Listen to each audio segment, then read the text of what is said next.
kombo, ni ukuvuga ngo tomato kombo iyo wayihawe nk'uku ukora kuri utu dukarita bitewe n'uko bakubwiye.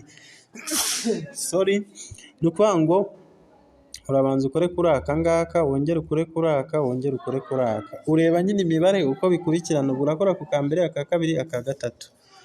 Ubwo rero nihuse ngiye kujya muri tomato yanjye, mbikore uko bikurikirana.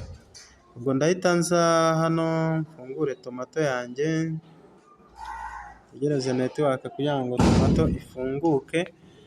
Ubwo nyifungure tomato, reka nze netiwaka zari zanze, ndashaka kugera kuri tomato.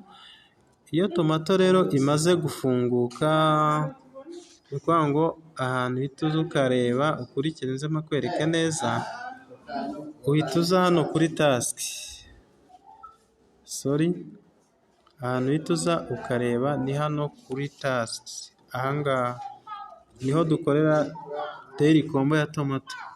Ubwo rero iyo umaze gufungura gutya uhita ukanda hano handitse dayiri kombo, ukandamo ugakora ku gakarita ka mbere ni aka, ka kabiri ni aka, ka gatatu ni aka ngaka.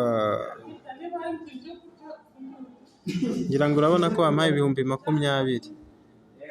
Bampaye 20,000, ubwo rero ni uko bikorwa. Ngira ngo urabona ko bikunze, nawe bikore gutyo, uko niko babigenza.